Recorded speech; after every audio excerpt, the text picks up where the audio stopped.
everybody, welcome to Two Psychics No Limits. Tamela and I are here on our channel to discuss any topics that are taboo or not yet ready to be spoken about. And we are doing this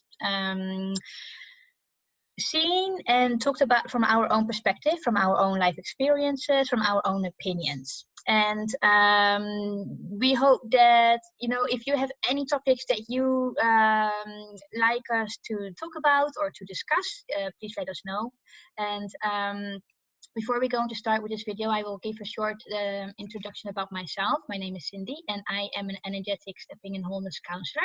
That means that I am helping you and guiding you to step forward in your life, step out of the third dimension, step up into your own vibration and your frequency. And I do this with the help of spirit. I trans-channel spirit, my own spirit team Carla, but also other goddesses and feminine actresses from the 1930s, 1960s. I also use sound treatment, and the method that I'm using is called sacred crystal sound, and I am able to give this in person one-to-one or on a distance one-to-one also, but I'm also very lucky that I can work together with my sister, and we are able to do this together in person. And I also have another colleague of mine that I work together with, and we are able to do this sound treatment on distance. So if you would like to have more information about how it works in trans-channeling, or you would like to receive more information about this method, the sound treatment, Sacred Crystal Sound, please have a look on my own YouTube channel called Blue Lotus. And there you will find many, many messages from Spirit, but also interviews that I'm doing. And also, of course, more conversations that I have with Tamela. Tamela, would you like to introduce yourself? Hi, my name is Tamela Malay, and I am your empowerment priestess. I am here to empower the evolution to 5D. And that's what my focus is on now through the rest of the time I'm on the planet. I'm an Akashic Records clearer. I am a psychic channel. I also trance channel. And I work with Akashic Record Guides. I work with Archangel Michael and Raphael and Gabriel. I also work with a group of beings called Zed, and they are actually teachers and trainers that are helping us with the evolution into 5D. And they're going to be my primary focus for the next 18 months to 2 years, which is awesome. I'm also an empowerment coach and teacher, and I run a monthly program called the Your Empowerment Posse. And the empowerment principle is in there, and I teach every month, and there's weekly guidance, and there's all kinds of super stuff that's in there, and it's really, really, really reasonable. So you can join that if you want. I'm also an ordained shamanic Magdalene high priestess, and I'm a spiritual midwife. So all of that being said, what does that mean? It means that any aspect of yourself that you want to clear, clean, heal, evolve, or empower, I can help you do that. Yay! Yay! A whole full package, all in one. That's right. So for the ones who have seen our previous video, we were talking about the contamination of the second chakra. And after we finished that conversation, more and more things were popping up to the surface. And Tamela said, we will need to talk about these topics too, because they also belong to the contamination of the second chakra.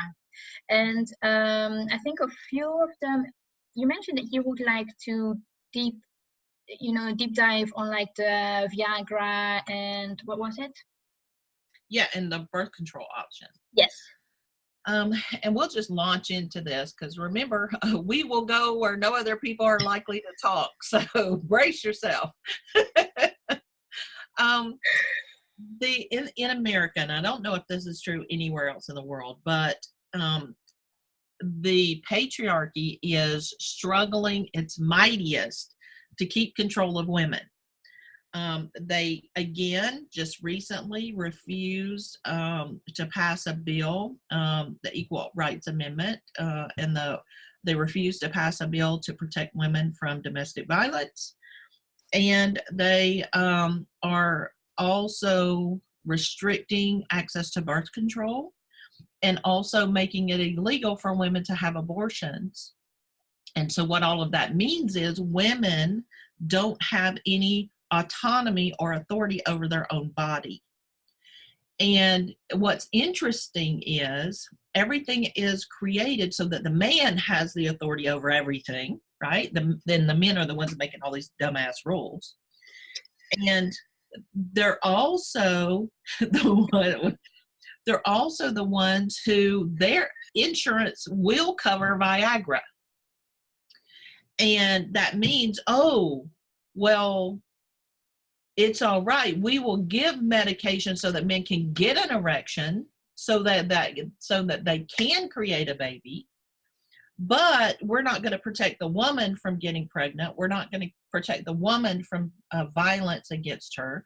We're not going to protect the woman if something's wrong with her or the baby, or to protect her own life or her own choice. We're not going to do any of that, but we're going to make sure that men can have an erection, because that's what's important.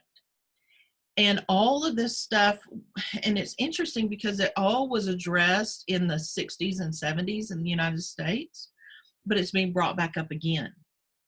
And because abortion has been legal in most places in the US, and women also have had access to birth control. And when I say coming up now, I mean in the last month, these things are coming up. Georgia, the state where I live in the United States, just signed a bill, a heartbeat bill, which means that you can't have an abortion after a detectable heartbeat. Well, the heart starts beating in an embryo at 18 days after fertilization. And women don't even know they're pregnant that soon. Yeah. I don't even think there's a test for 18 days after fertilization, because they haven't, it's 2 weeks before they've even missed their period, right? And so it's getting ridiculous, right? It's not just a suppression of women. It's actually a stripping of rights that we already have. And so what this is it's the patriarchy. It's the death throes of the patriarchy in some instances. But it also speaks to the contamination of the second chakra, because men are allowed to have their sexuality, which is second chakra, right? They're allowed to have a hard dick, but a woman is not allowed to have her own sanctity, to protect herself from rape or incest, to protect herself from sexual violence, to protect herself from getting pregnant, or protect herself from having a safe abortion if she decides one. So that is a huge disparity and a huge incongruency where the second chakra is concerned, because remember, everything is balance, right? And inside ourselves, we each have our own masculine and our own feminine. And in societies, we have masculine and feminine. And even if you're transgender, or if you're, what's the right word? I've lost the word. It's non-binary, right?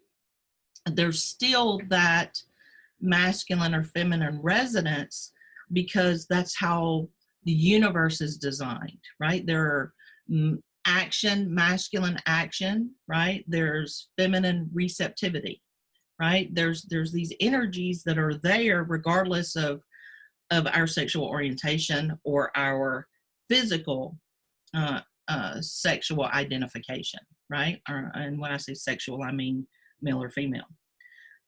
But the contamination is one is above the other, right? A men can have sex, they can have all the sex they want and no repercussions, but women are vilified for having sex or being sexual creatures, or being impregnated, or they have no ability and no autonomy, right, around their second chakra. Now, second chakra is also related to money. And there's a big thing in the US right now too around money, right? The 1% that have all the money versus the 99% that don't. And all of this stuff is being churned up right now because it's time for us to heal it. And there's no more Band-Aids, right? The stuff in the 60s and the 70s, those were Band-Aids. Those were not healing. And what we're doing is we're actually opening this stuff up. It's getting so festered and so in your face and so offensive and so just frustrating and creating anger with people and really triggering people so much that we're going to rip it open, dig out the crap, and heal it for good. That's where we are right now. And it's going to take people going into those places, even those places in ourselves, and saying, okay, what am I giving my own divine masculine permission to do that's running over or devaluing my own divine feminine? What am I doing for myself where I'm making my divine feminine less than? Specifically around sex, money, creation, manifestation, or children, because that's all second chakra stuff, right? So what am I doing in my life where I'm hobbling myself, I'm abusing myself, I'm pushing myself down, keeping myself locked up, where I can't expand my fullness, which includes the masculine and the feminine walking side by side, right? Does that make sense?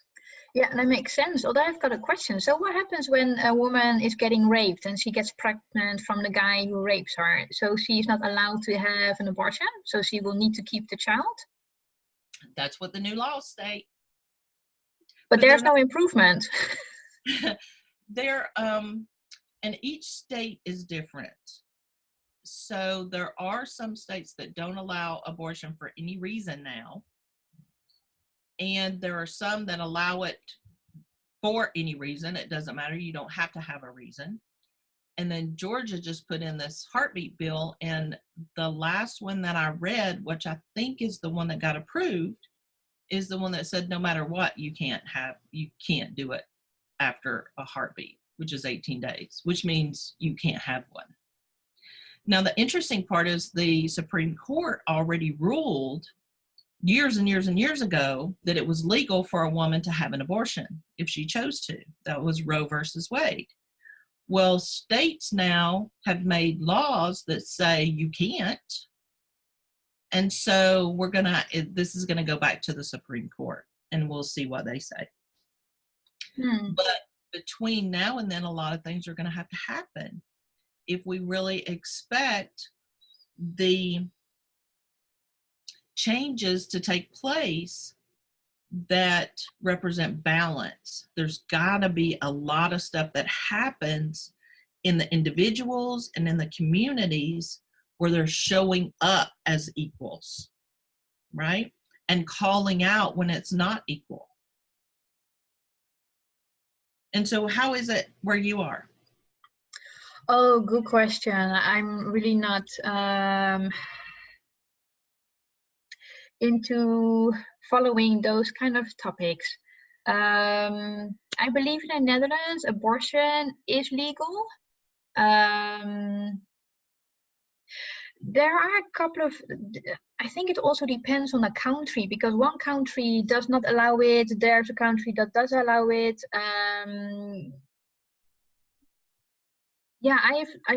I've not encountered anybody actually who wants to have an abortion, or myself, so I'm not really, in too deep into this matter. I do know that in Switzerland, when it is still like this, when it is still the case, that when a woman is pregnant and she decided not to have her child anymore, she can bring it to some like an institution. Just leave it there and then just walk away. So that is like one option. Mm-hmm. Without name, no nothing. You don't want to have a child anymore. You just, provide it somewhere. That's interesting. Yeah. They have laws here, or they put those out that you could take a baby to a hospital or a fire station or police station, I think. Years ago, they said that you could do that and it wouldn't be any problems. But when people were doing that, they were still arresting them. Oh. So they were saying one thing and doing another, which is really huge in America right now, right? A lot of the Trump administration is about saying one thing and doing another. And but that's what's being brought to the surface, right? Those incongruencies, that lack of integrity, that idea that your words have consequence, and you can't make promises and not keep them without the consequence of that. And you can't lie to people without being called a liar. Right? Yeah. Because this is a time of truth. That's what Zed's been talking about, for the last 3 or 4 months. This is the time of truth, capital T truth, divine truth. And anything that is not truth is going to be called out. And the people who are not truth are not going to like being called out as liars. But they are. And in order for the world to come into integrity, you have to call a liar a liar. And you have to speak divine truth. Now, I'm not saying it has to be in a hateful way or a mean way or demeaning way, but it has to be in a clear way. That's a lie. Try again. Yeah. Right? And that's a lot of what the second chakra is about, because you can't create from a lie. You're only going to create a lie. You can't make money from a lie, because the money is going to be a lie. And what does that mean? It means even if you are able to create something, even if you do have money, it's not going to stay, because it's based on a lie. So the money may come in, but it's gonna disappear, or it's going to have obligations and responsibilities that you aren't prepared for. And the same with your creativity. And when I say creativity, that means anything you're trying to bring in. So it could be money, children, artwork, inventions, ideas, programs, anything. And if that's based on a lie, the same thing happens. You're just attracting lies. And so, the people that would join your program are going to say, yes, I'm going to pay you. And what they do is they steal all your stuff and go sell it as their own, right? Or something like that. So the time for us to be really ignorant of choice and consequence is over. That was for 3D. We're not in 3D anymore. We are solidly in 4D right now, on the way to 5D. And 4D is all about our thoughts and our emotions, and getting really clear on what they are and what they mean, where we're putting them, how we're expressing them, how we're integrating them, and how we're choosing to interact with them for ourselves and for other people. I had a question. Yeah, I just want to make a comment. It will be very difficult, I think, for a lot of people actually admitting to themselves that they're lying, because there are a lot of people are either being confronted, or some they know that they're lying, but they are actually lying to themselves to say, like, no, I was right. You know what I mean? Yeah. That will be difficult to actually admit it and say, like, oh yeah, I've not been truthful. I will need to straighten things out, either with yourself first, and then with the other person, if there was another person. Yeah, but it has to be done. Yeah. You can't get through this 4D without it. No, that makes sense. Otherwise, we'll be stuck still in 3D. Yeah, I need to move forward. So I've got a question. When you were saying about those laws that just recently have been passed in Georgia, so when these topics are coming up, to the surface, you mentioned that this particular law came up from how many years ago? From the 1960s or so? I think it was the 70s, the Roe versus Wade. Yeah. Yes, where it was, and I'll look it up. I'll get the correct date, but it became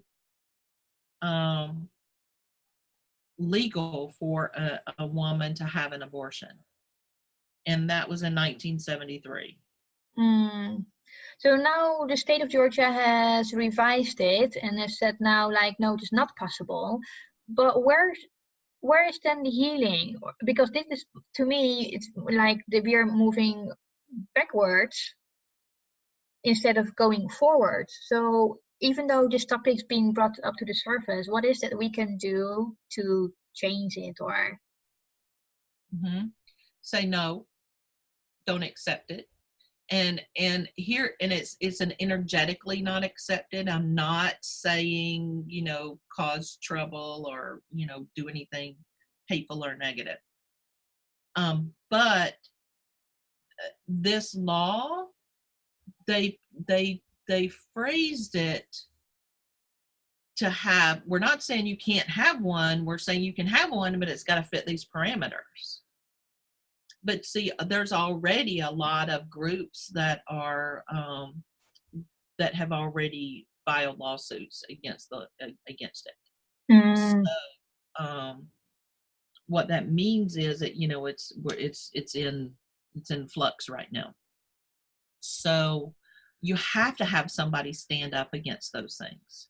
If nobody stands up against it, then it becomes accepted, and that's where the disempowerment comes in. Yeah. And so we've got the ACLU, we've got all these groups of people that are like, they're the ones that are saying, no, this is not acceptable. We're not going to tolerate this. We're going to take this all the way to the Supreme Court. We'll do whatever we have to do to tear this down. But they're doing it in a legal way, which is important because you have to address things in the way that they were created, right? And so it was created as a law. So then you have to follow the law to dissolve it. Does that make sense? Yes, totally.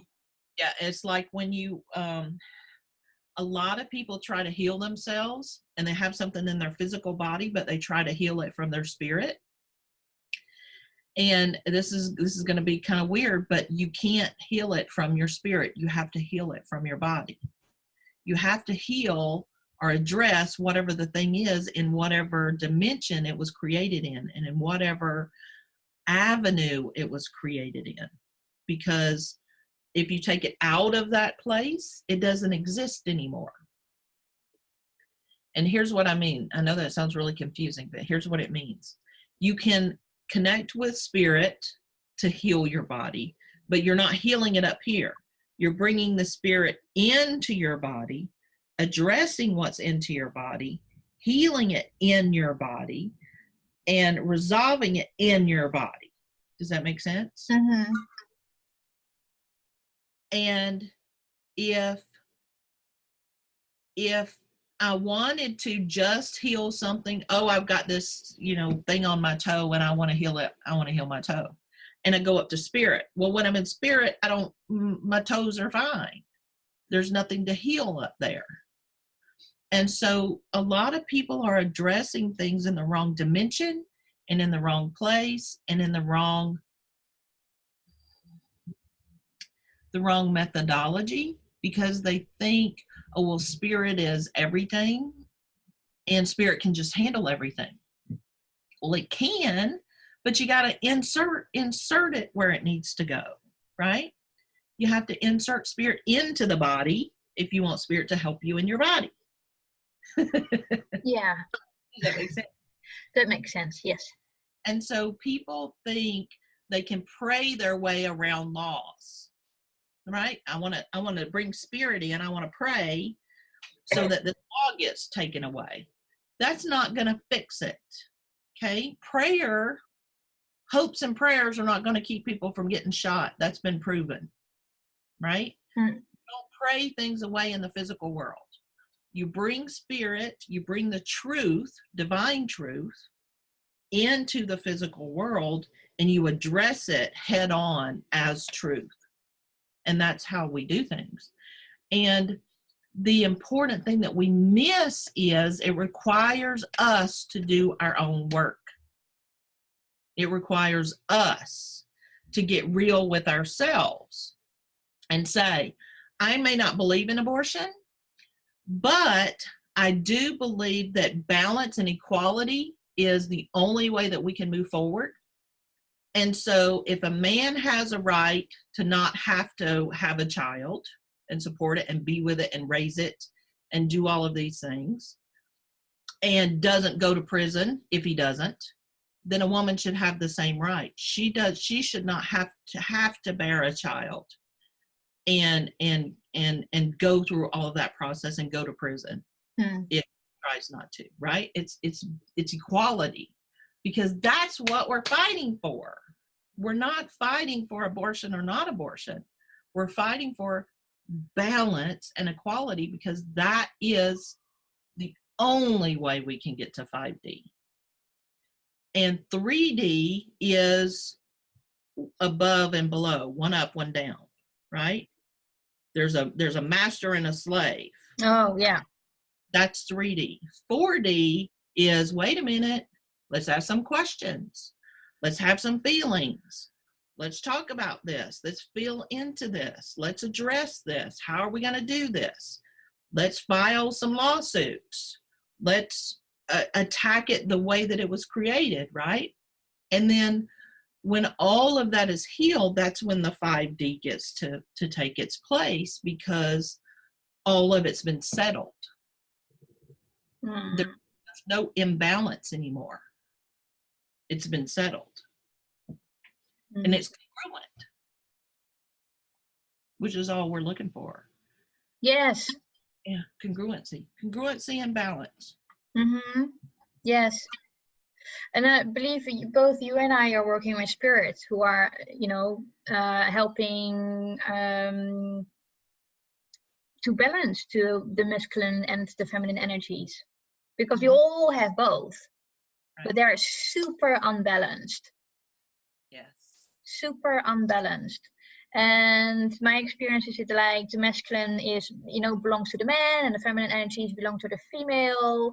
There's already the whole imbalancing starts, because now feminine or the female saying like, hey, but when I'm equal, I can do the exact same things as the man. So for the man, they are seeing female coming up saying like, hey, but that is not how it works, because you need to be there. There are men who are super, open to that, and they want to embrace that fact, and they really are helping other women to go, to move forward and to help them. So I'm not saying that all men are like this, but there are men out there who might have some difficulties, because it has been going on for such a long time. It is something that it is like, I don't want to use the word normal. It is almost normal, which is a pity. Yeah. Well, and you brought up an important point too, because you said, it's a woman is feminine and a man is masculine. And when we do that, what we're doing is we're saying we're not complete on our own. And the people who identify themselves as only one of those energies is the kind of person that is going to be codependent with other people. Because I have to have a man to be complete, or I have to have a woman to be complete, because they don't understand they have both inside of them. Yeah. And that also creates second chakra issues around creation and manifestation and children and money and sex and all of that, because they think they're only one. They think they're missing something. They think they're not enough. They think someone else has to contribute. And it becomes a major sense of loss and absence and vacancy.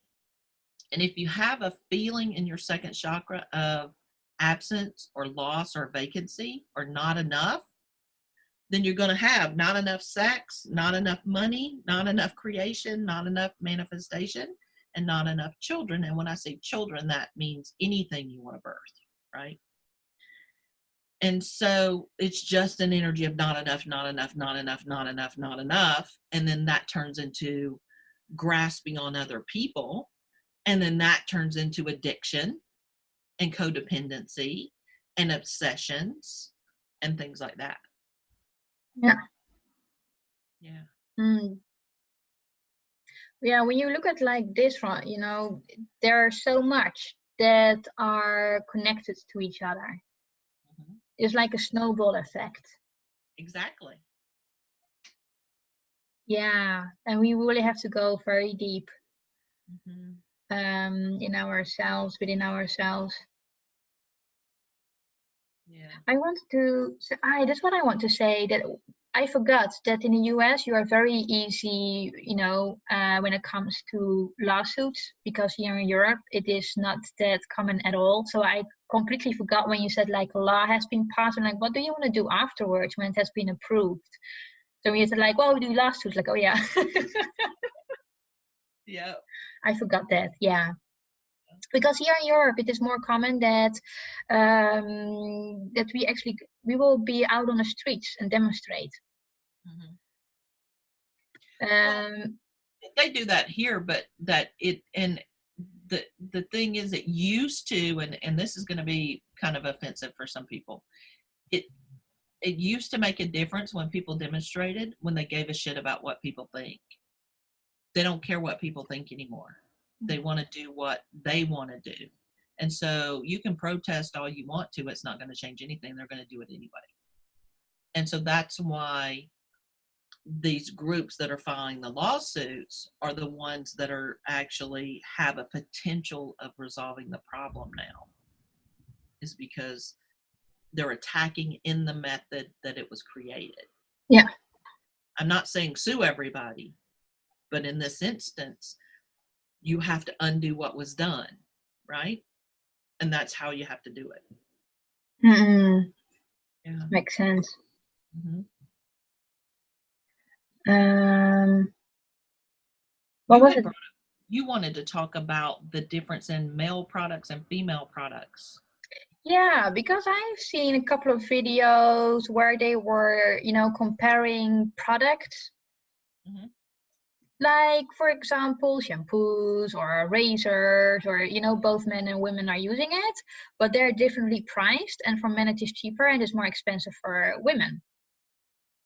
And they were very short but interesting videos for me to watch, because I thought like, well, that is like super unfair, because first of all, the men are earning much more money than women, and then we are having this idea with all those commercials, of course, and the magazines and the pictures, that we need to look in a certain way. We have to have all those products to look pretty, so we are going to buy those, and then they are more expensive than a male product, but at the end, they're actually just more or less the same.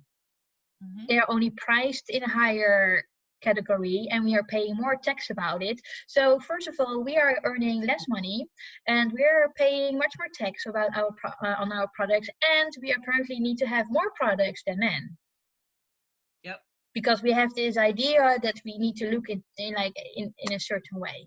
Because we're not good enough. Yeah. All of those things stem from the energy of women are not good enough. Women are less than men. Interesting. Mm-hmm. Because it is like, you know, it is not only seen on an emotional level, not feeling good enough as a man, or seen from a man's perspective, females are, you know, are less worthy, but it goes that far into going into products. And we are unconsciously buying those because they are, with the marketing that the companies are using, of course they are more appealing when they produce or they show packages in a pink color opposed to a blue color, and they're like, oh, pink, yeah, it's for the women, so you automatically grab the one for the women. But when you're actually looking at the product itself, it has the same ingredients. Mm-hmm. It tastes maybe a different kind of smell, but the result is the same. It does the exact same thing. It's only a different way it is being packaged. Yep. Maybe there's even less quantity. Yep. But you know, all that second chakra too, right? Because it's the idea that a lot of the products are sold using sex, right? You want to be pretty, you want to be sexy, you want to be attractive. That's second chakra. And it's money, right? There's a disparity in money, which is second chakra.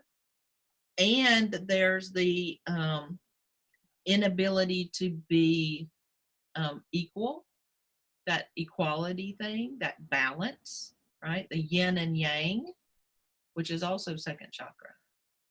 And it's funny, we observe all of these things, but we don't understand they're living in our bodies. All of these things we talked about are living in our bodies in the same place, in our second chakra, which is our belly button or navel. And whether it's pink or blue, and you're absolutely right. I buy a certain brand of razors because I like them. And my beloved he doesn't really care. And so, I bought this big pack and we were using them. We both were using them. And he's like, these are exactly like mine. I'm like, well, these are the ones I buy.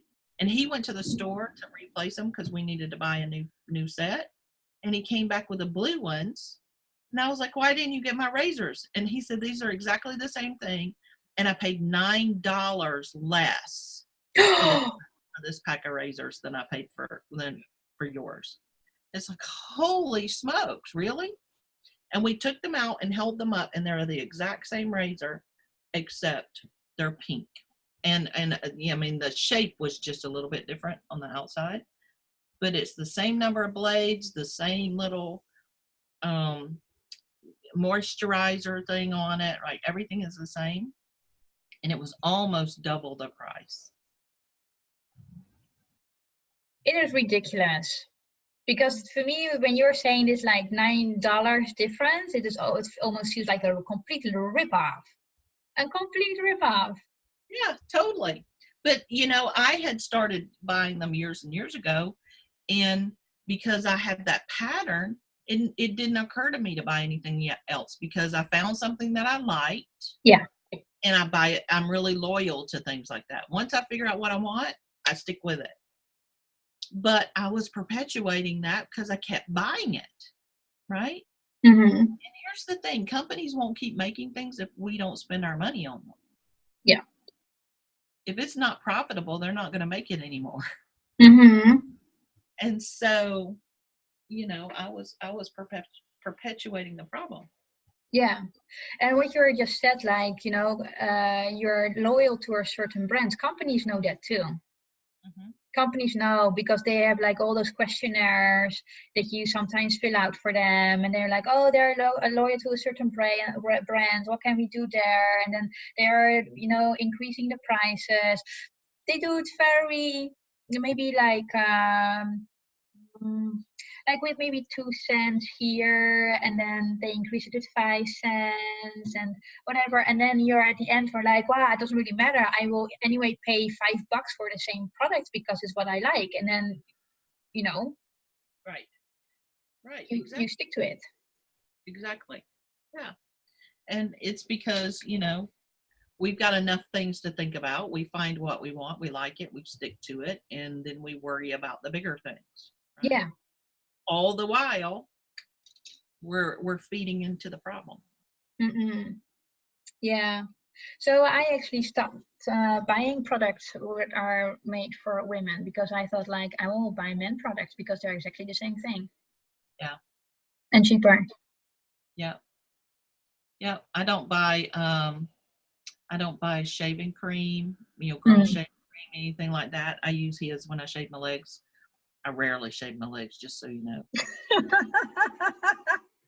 I shave my legs because I have really baby fine hair.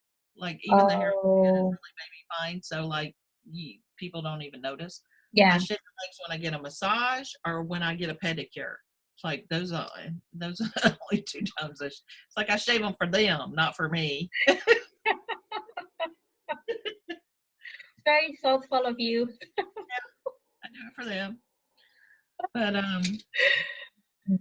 it's interesting. It's really interesting how we allow that. Yes. We've allowed that incongruency of women make less money, but we've told them they're not good enough. And so they have to look a certain way in order to be acceptable. And we make all the products, we invent all of these products and tell them that they have to have them so that they will be good enough. And then we charge way more money for them. And so it literally is a perpetuation of the abuse of the feminine. Yeah. How is it when you are going to the hairdressers? Because here, when I go to the hairdressers here in Switzerland, you pay more the longer your hair is. Is it this? Do you have the same in the US? Not in my experience. Maybe for other people who have lots of hair, but like I used to have my hair, down shoulder length, and it costs the same as it does right now, where it's really short. Mm. But he gets a haircut for $12, my beloved, and I get a haircut, and we have basically the same amount of hair, and my haircut's $35. Yeah. Yeah. I saw just the haircut. That's not anything else. Mm. Yeah. I see the pricing of a certain hairdresser when I'm in the bus, because they have got huge stickers on the windows and says men 15, women 25, and I'm like, what? Like, why would women need to pay more for a hairdresser? Because we are like being indoctrinated already that we need to go to the hairdresser so often because women are coloring it, or they do a perm if a perm still exists, or whatsoever, or change the hairstyle or so. So we are spending much more money at the hairdresser than a man, and we have to pay more for it. Yeah. Well, and here's the thing. I have to pay extra for getting my hair colored and permed or any of those other things, right? Yeah. Just the haircut. I mean, literally, they do basically the same cut for me and my beloved. We have the same haircut, which is funny. Mm-hmm. But we do. And it's so much different. Now I'm going tomorrow, and y'all can tell most of the blue's out of my hair, because she told me don't put any blue on it this month, because I'm actually going to go get it done where she's going to bleach it and put the blue on. And that's going to cost me about $120 tomorrow for the cut, the bleach, and the color. And my hair is this long. Yeah, I want to say, so it's a lot of money. It is a lot of money. So I only do that part like twice a year. Yeah. The rest of the time I color it at home. Mm-hmm. It's time to do that. But, it's still, yes, a lot of men don't have their hair colored, though men are starting to. I wonder if they pay $120 for it. Mm. Yeah. And would men pay that much? My beloved would never in a million years pay that. Ever. He will ask you, please cut my hair. He's like, he'll just wear a hat. That would never happen. I want to come back to you when you are saying like we are loyal, getting loyal, with a certain brand. So we keep buying it, and we are unconsciously not even aware that we're contributing to a certain system that we actually do not want to support because it is somehow of a habit. Yeah. I think it's the same thing when we are having emotional baggage that I actually spoke about it with one of my friends early this week.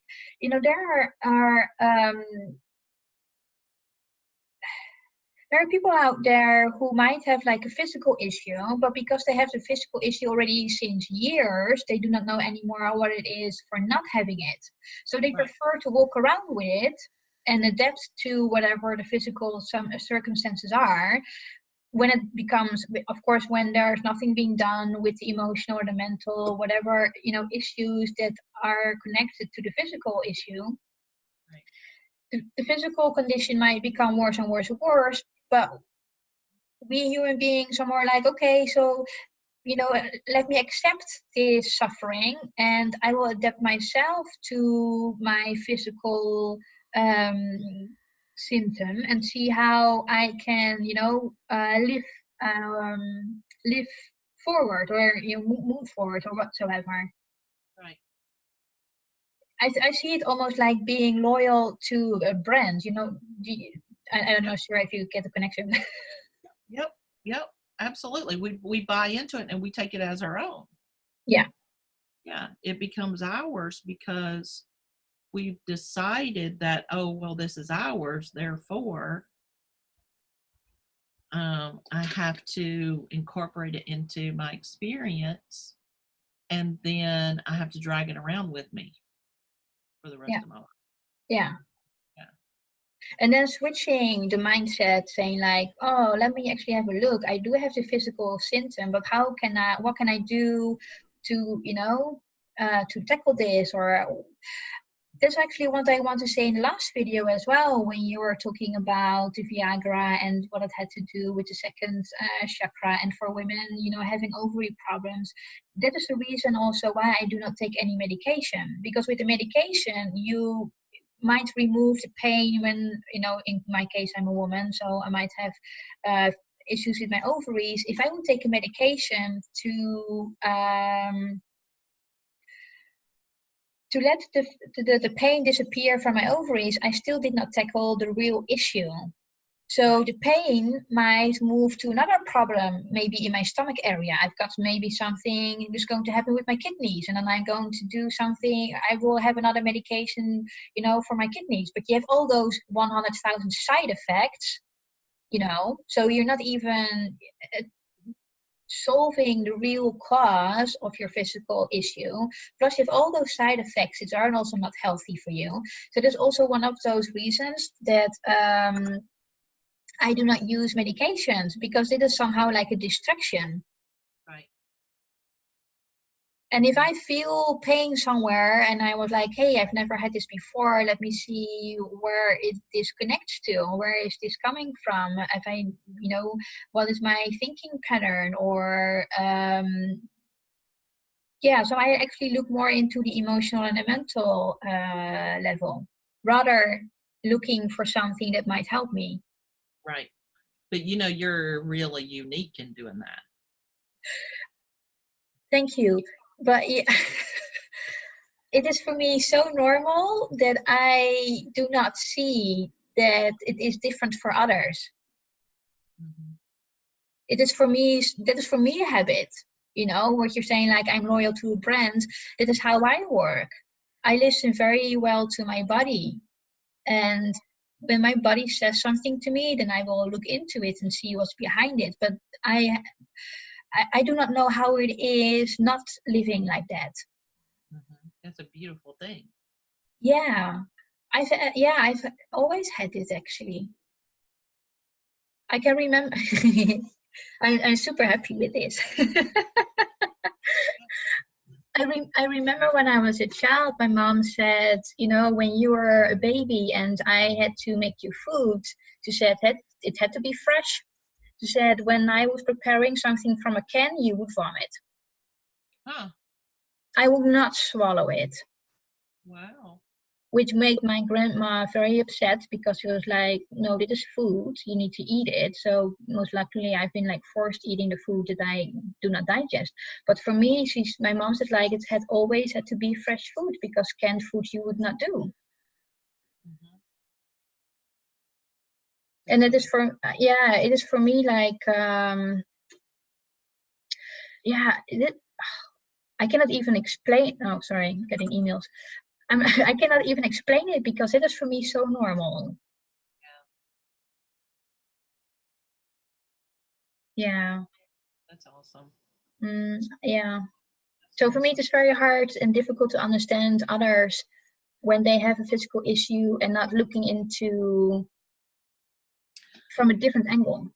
Did they have drug commercials where you are? Not so many, and if they are, they're more for headaches or for hay fever. They have 1,000 million here. I think that's like 1 billion, but Yes, I've seen it. it's, holy smokes. You know, there's a commercial for car insurance, medication, car insurance, medication.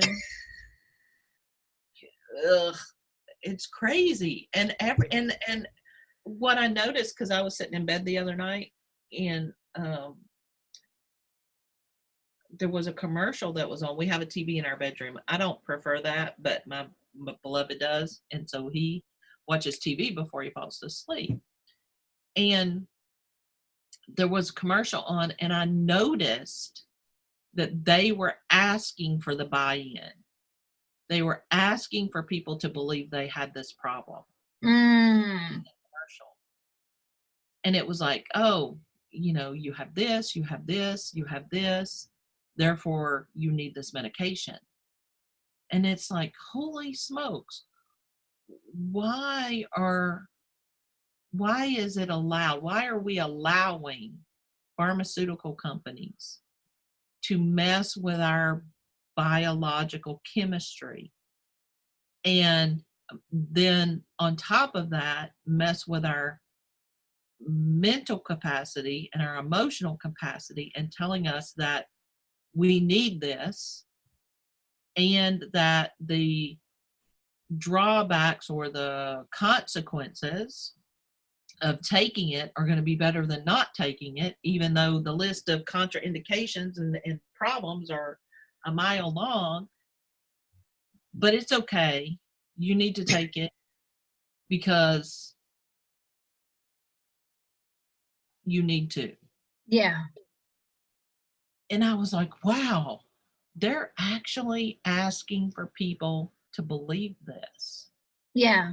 And you have, when I was in the US and I watch TV, I've noticed, and that bothers me so much, because here we do not really have a lot of commercials, maybe like once in after 30 minutes. When I was watching a movie in the US on the TV, regular TV, not in a theater, there was like, I don't know, a commercial every 10, 15 minutes. So you get into the story and then you get out, and then you have 5 minutes of commercials. And then it's because of the repetition, right? It is within an hour, you see every time the same kind of commercial, and then you hear about whatever, your bladder or your skin disorder whatsoever. And then because you hear it all the time, yeah, your subconscious, or there's something going on up there mentally, and then it starts to think, yeah, maybe I do have it, because my skin now starts to itch. Oh yeah, maybe I need to look into that, because, and then the physical, because that is also can work like this, because it has been repeated so many times that a physical symptom can appear because it has been like a repetition. It is like me saying to somebody, you're a very bad person, and if I keep repeating that, then this person will think that he or she is a bad person. It's the same thing when my parents would say something to me, and then I start to believe in it, because it will become a belief system. So to me, it is having those commercials every single 10-15 minutes, and it's always the same, and the way how the commercials are being set up, or the way how you present, because that's what I also want. One hand side very much like, I find people from the US, you're very good presenters. So when a person starts to speak, you are like involved in the story. When this is a good speaker, right, you're like involved, and you're like, yeah, I understand this person. But it's the same thing with a commercial, and you start to believe in the stuff that they are selling, and like, oh yeah, I need to have that, let me get it tomorrow. Mm-hmm. Yep. And then you start to think like, yeah, I do have the symptom. Yep. But you have created it, maybe. Yep. You bought into it, and then you received it. Yeah. And you made it true for you. Yeah. And something else that you mentioned too, while you're watching a movie, and you're into the movie, you're emotionally engaged in the movie, right? Or you're mentally engaged in the movie, and then they show you something else. That is, they're using your mental and emotional state to manipulate you, because you're already emotionally engaged, you're already mentally engaged, right? And then they're going to say, hey, you have this disease. Oh, I do. And you need this. Yeah. you need this, drug that's going to make you all better. Mm. It might kill you and ravish everything in your body, but it's okay. It's better than not having it. Yeah. It is, I find it is a very creative way of selling your product, it is done in a certain way to let you believe in something. Mm-hmm. There was one other topic that we're discussing afterwards as well. It was the conformity. Mm-hmm. And it's also, to me, that is something that we believe in. It is an idea that we have, that somebody, in this case, we were talking about politics as well. And there was one person who said something about the younger candidate. It is like an idea how a person needs to be. Mm-hmm. Yeah. Yeah. You have to wear a suit to be a professional. You have to have short hair and a normal hair color, and you have to have your fingernails painted, and you have to show up, and you have to do things a certain way, and you have to use certain words and not use other words. And yep, I know what you mean. Mm-hmm. Because it is how we are being taught, right? It is like, this is how we have been informed by our parents. We cannot blame our parents either, because they grew up as well with most likely the same kind of rules, and they got from their parents and so on and so on. But we got it at school, where we need to sit in a certain way, we should be quiet. One thing that I'm really bothered about is when a young child is asking, can I go to the toilet? And the teacher says no. Mm-hmm. When a child is listening to his body, and the body is saying, you need to go to the toilet, and then you're not allowed to go because you need to sit still. Right. Well, then you can create physical issues. Exactly. Yeah. Exactly. Because there is this idea that children need to behave in a certain way in class. They need to listen, they need to behave, they need to be quiet, Yep. And I really like it when we can just be ourselves. And it doesn't really matter how we look like, or how we are dressed, or how we think, what we think. As long as there is the acceptance from ourselves, but also towards others. There is this, for me, is common sense, but it is not for everybody common sense. Right. So there's this acceptance and respect towards each other, but also to ourselves. Mm-hmm. And it doesn't matter, it matters what is being said, but also are the actions connected to what is being said. And what you're saying, like, not that somebody says, let's do A, and then they do B. Right. Yeah, I found it very, there are a lot of things that are, connected to the second chakra, and we are not even aware of it. Mm-hmm. Yeah. Because it can even be part of our, of our culture. Mm-hmm. My grandparents have always been doing this. Well, the entire country is doing it like this.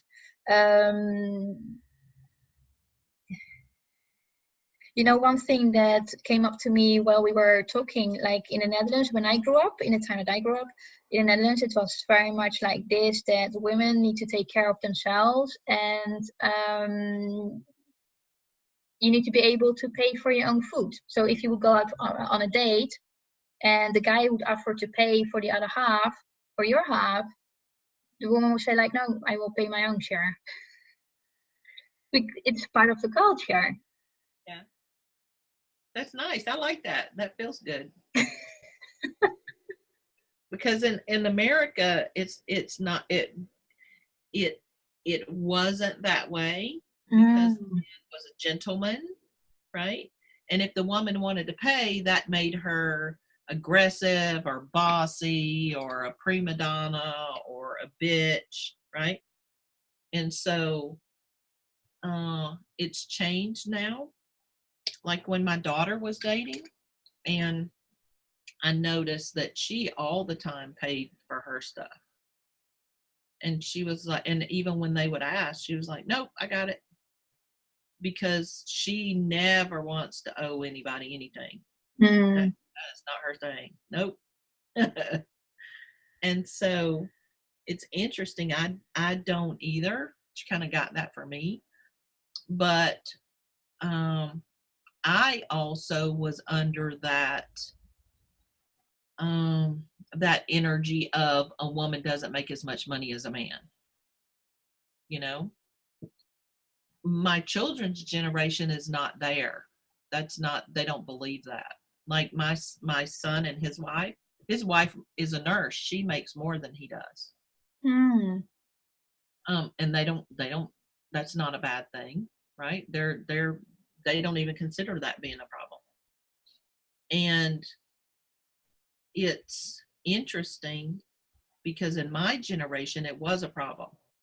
But now I'm with someone, you know, my beloved right now he's like, I don't care if you make more than me, have at it. Go ahead.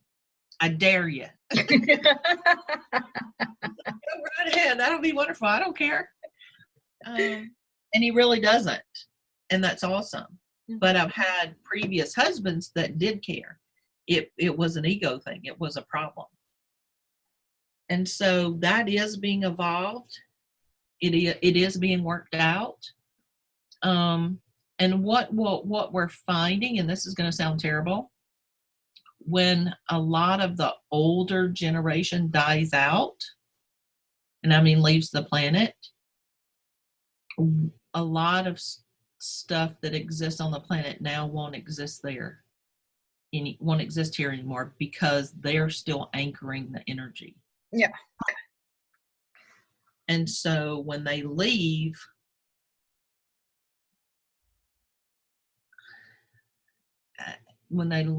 in droves, and that sounds terrible, but they're all kind of getting to an age where it's time to go. And you're going to see a generation in the next 20 years, a generation of people leave the planet, like be gone. And the people that they've raised, their children, which, you know, which would be my parents and me, we have a different perspective. My parents' age, not so much, but my generation has a total different take on balance and integrity and congruency, and things got to make sense. And, you know, we don't just believe what we're told. We research things. We pay attention. And then my kids are even more detailed than that. Like they will not only do all that research and investigation, but then they're going to quiz you about it. And it's going to become a trivia thing. They're going to talk about with all their friends, right? And so it's interesting that the people that are taking precedence, that are coming forward, that are being spotlighted right now, are either the liars and the criminals and the people who are incongruent, or the people that are asking and spotlighting those things, that are calling a liar, that are spotlighting incongruencies, that are asking the really good questions, and that are showing the deceptions, right? And there's no in between. Like anybody who's in between those things is irrelevant. They're not in the spotlight, just those two things, because those two things are the light and the darkness battling right now. And it's going to be interesting to see how much light it takes for the darkness to leave. Do you get like a percentage or so in mind, like how much it is, how much dark there still is on the planet versus the light? I just heard 46%. Of the dark. 46% is still left. Yeah, which is good because actually I did a channeling in 2015, and they said that there's now more. There was at that point in 2015 there was now 51% light on the planet. So we've actually gotten better. Now yes. Come on, people. Yay. That's an interesting thing. That may be why they're talking about when that generation leaves, because you know that'll be another 20 or 30%. I mean, that'll be a big chunk. Yes. Yeah. That generation. Yeah, for me it is always interesting when I see clips with like a younger generation want to do something, and then you hear the opinion of an older generation. I do understand both sides. I do understand both sides, but it is the older generation. It is like I don't know how to say this. They're just so from a different kind of energetics. That's exactly it. They're not bad people. They're negative and they're not dark, but they carry some genetic predispositions that are energies that are not congruency and truth and clarity and evolution and positivity. Now, I'm not saying all of that generation, but the predominance of that generation, that's what they brought in. They came in suffering, right? A lot of them were born during times of suffering on the planet.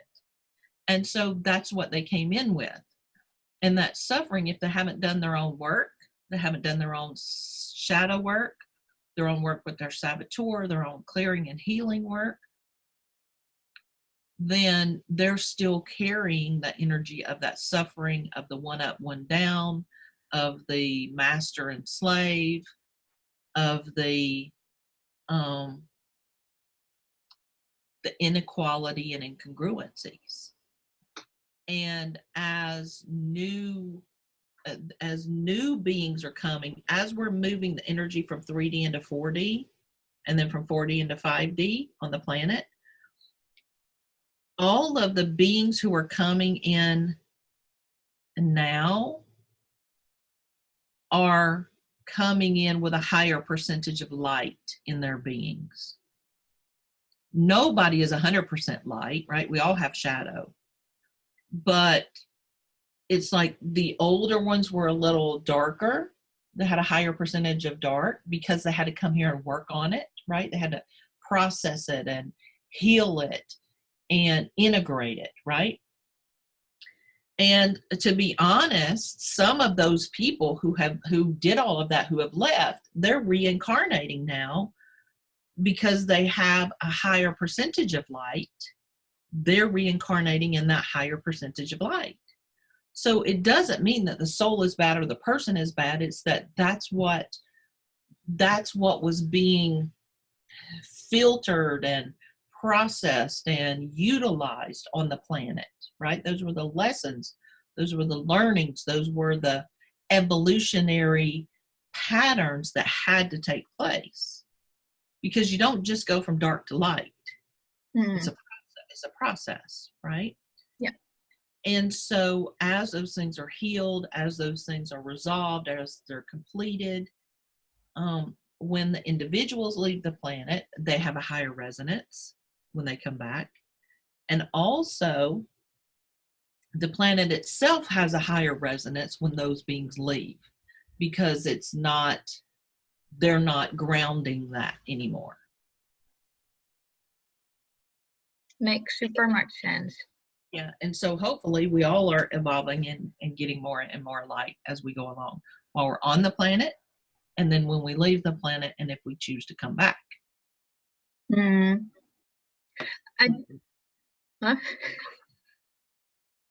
Hopefully. I just remembered something that one of my grandma often said. She said like, "Oh, these young children, it looks like if they're getting smarter." Mhm. And then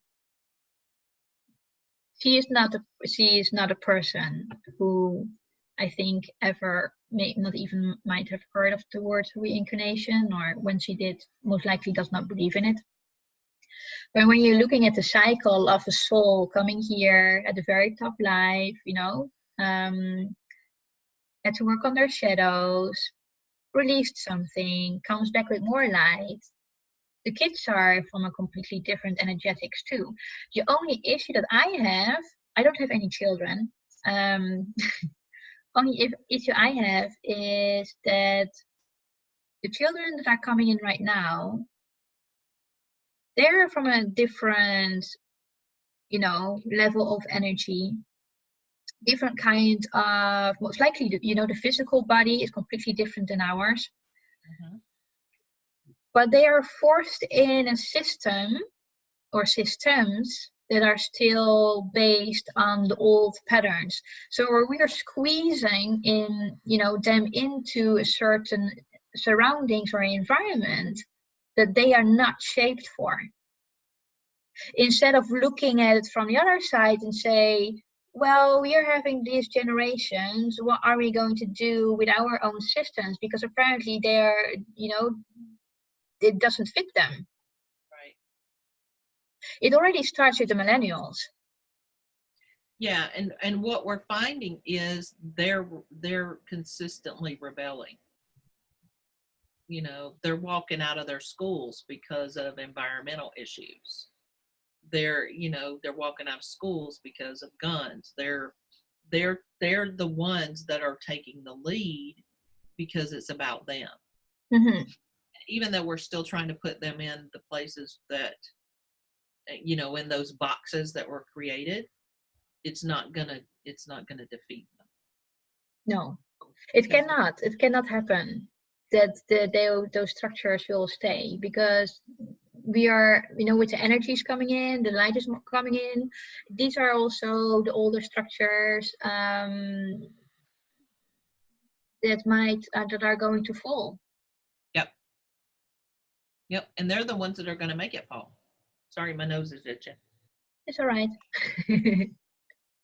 Yeah, and it's very much needed. And I'm not going to say it will be very easy, because the ones who have been here already for a longer time than I am, it is like being loyal to a brand. It is something that you see happening in front of your eyes, and you do not know what to do with it when it is suddenly gone, or you see it falling or crumbling down. Um, and then suddenly you're going to think like, yeah, how are we going to move on from this? Let's rebuild. That is this, I think, a reaction that a lot of people have, like, oh, when something falls down, rebuild it. But maybe there is another angle to look from it, from another perspective, and say, okay, it fell down from, no, most likely with a certain purpose, or what are we going to do? Yeah. How can we make it work that it works for most of the people? Right. Yeah, I think we are going in a direction of very interesting timings. Me too. Me too. It's Yeah, an exciting time to be on the planet. yeah.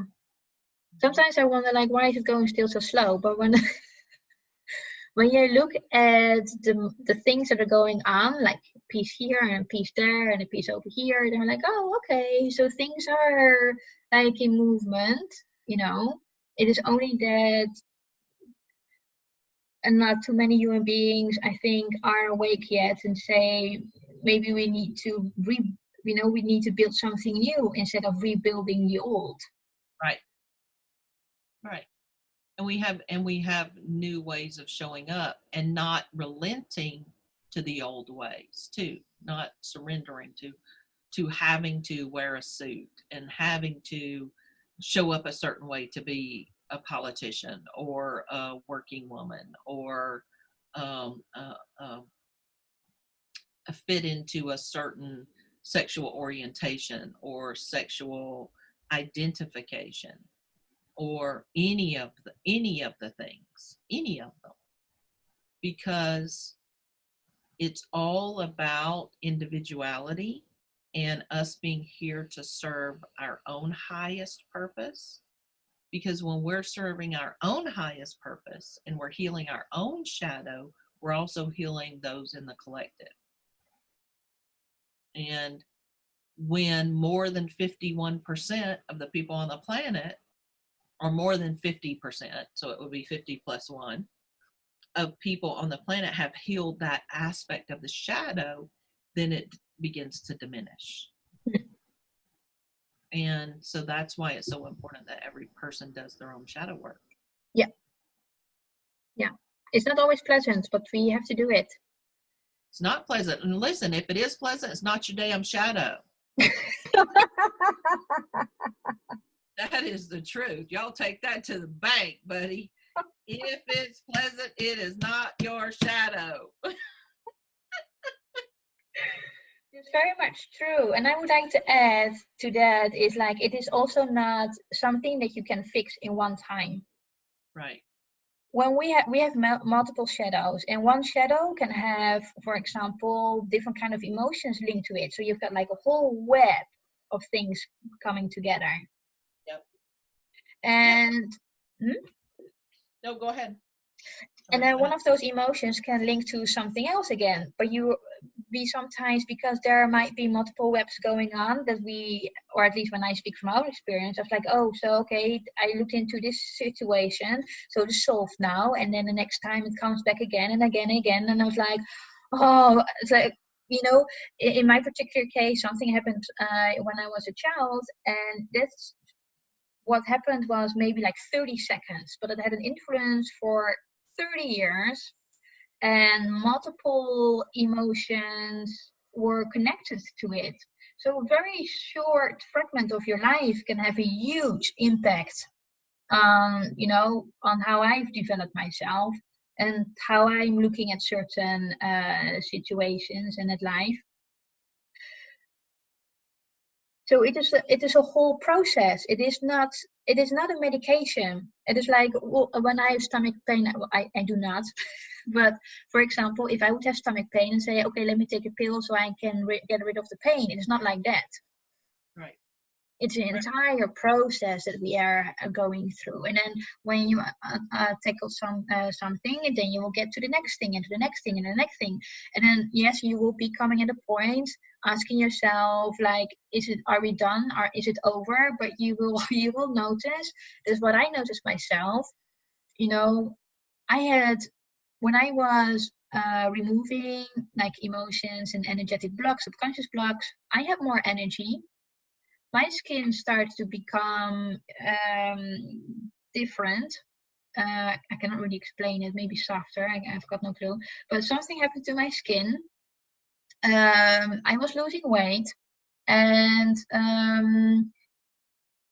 there's also like, that's what some people are saying, like, oh Cindy, you look so good, you are so radiant. And that is what it is. When you are removing your blocks and your subconscious blocks and your shadows, there's more light shining through. Mm-hmm. And that is what it is when somebody says, oh Tammy, you look so radiant. It's because you know there's more and more and more light coming into you. Mm-hmm. Yeah, that's a great point. Yeah, and then we don't have to wear makeup to look good. Yep, that's right. So, and also, you know, you were saying about the things coming around. I always look at it, and when I work with my clients, I talk about layers. You know, you got to deal with this layer first. And you're not going to go all the way to the root of things right away, most likely, unless you just created them. If they're from childhood, because what happens is when you have something, then like attracts like, right? So then you get these other experiences that are similar. And sometimes you've got this big old wad of experiences. Yeah. And we got to start picking them off out here before we can, you know, get all this layer, and then we go to the next one. And sometimes it looks like the same thing, right? It can look like a lack of self-worth. And you're like, damn, I just dealt with this last year. But then it's like, well, we're at layer 2 of self-worth, right? You got rid of layer 1. Now we're doing layer 2 of self-worth. And that's going to be a little bit more vulnerable. It's going to be a little bit more hurtful, a little bit more emotional. And then maybe 3 months from now, we're going to be done with that. And then maybe 6 months later, it circles back around again. And it doesn't feel as heavy this time, but it feels deeper, right? You can go deeper. You can go to those places that you couldn't go at level 1 because you just couldn't get there from here. Yeah. And that's why it's a continual process until you're done with it. And, you know, people have said, well, are we ever done? And Spirit, every answer I've ever gotten from Spirit is no. If you're done, you don't need to be here. Right? Yes. You're never done. Even when you're not in a body, you're still empowering yourself. You're still expanding. You're still trying new experiences and doing different things. And some things you're going to like and some things you're not going to like. And you're going to create karma, and you're going to create karma that you don't want to have. And you're going to create karma that you do want to have. And that's just the way it works, whether you're in a body or you're not in a body. And you just got to surrender to it and say, I'm going to do the best I can. I'm going to be honest with myself. I'm going to have integrity for me, not for anybody else. I will have integrity for me. And then the integrity I have for myself, I'm going to spill on to other people. They get the overflow of my clarity. They get the overflow of my integrity. They get the overflow of my joy and fun and abundance, but they don't get mine. And that's another topic for a later date. What? That's another topic for a later date, giving away our own stuff instead of the overflow. Yeah. Yeah. Yeah, let's do that for the next video. Okay. Yeah, it is true. It's like this process. When you were talking about the layers, you know, when we are going directly to the cause, to whatever, you know, what happened, and we remove that, I think our bodies and mind are not able to cope with that. I think they will get for a long time. Yeah, because it's like, holy fuck, what do I do now? Yes, that will be a complete shock. Exactly. Yeah. It will be a complete shock, because the body also needs to, because when we're tackling, you know, or working on a certain layer or a certain block, you know, your body also needs to get used to what has been removed. It needs to rebalance itself again until you go to the next thing, and then it needs to get adjusted again. So your body also needs to work on that. Mm-hmm. And it is not always the physical body, but you've got the emotional, the mental, and the spiritual layer. They're also there. We don't see them, but they all, you know, play part in it. And then your physical body is coming last. Yeah. Yeah, and they all need to heal. You're exactly right. And sometimes we want to push through things and just get all the way in, and we actually do damage to ourselves. Yes. Yeah. We don't That's the last thing I'm going to say, because I think we're already going over an hour or so. But, you know, I read somewhere that when we are doing a lot of like work on ourselves, and when it will be too much, when it is too much for the mind to handle, it just shuts down. Mm-hmm. It shuts down. I think maybe we can, you know, see that maybe as like a spiritual burnout, or I don't know how to otherwise say it. You will be like non-functional. Mm-hmm. Because there's so much coming up that the mind says, I cannot handle this. Mm-hmm. There's too much. So we really have to, this is why I also, you know, I can say that only from my own perspective. This is why I feel my body, you know, because I want to feel if it is okay enough for my body to handle it or not. If I feel like, okay, this is for me enough, then let me give a break, or give myself a break for a couple of weeks. And then I go to the next thing, and I do the next thing. But there are so many human beings who are not in touch with their bodies. Some people do not drink enough water when their bodies are screaming for fluid. So for me, it is very, you know, that's why I like the sound treatment, because it is something that has, at the end it has a physical change, or it's like a mental, thoughts are getting clearer, they're becoming more positive, so people do feel, you know, something changing. And then in that kind of process, I like it when people are getting really to know their own bodies. That's why I want to hear from them what is going on. It's not for me to check up on you. I want you to know yourself. I want you to understand how your body works. And say like, has it been too much for me now? Shall I wait for a couple of weeks? Shall I continue? I want you to get familiar, because it is your own body, it's your own car. You only have one. Right. That was it I wanted to share. Oh, it's a wonderful way to end. Thank you. Do you want to do the closure, or do you want me to do it? I can do it. Yeah. So thank you very much for watching this. We really appreciate your support. Please like, share, and comment. If you have any questions or any topics that you want us to address in the future or speak on, please also put those in the comments, and we'll be happy to do that. And if you want to have a private session with Cindy, you can reach her at info@channelingcarla.com or visit her website, channelingcarla.com. Or if you want to have a private session with me, you can reach me at info@yourownsoul.com, or you can visit my website at yourownsoul.com. We will see you next time. Thank you very much for watching. Bye.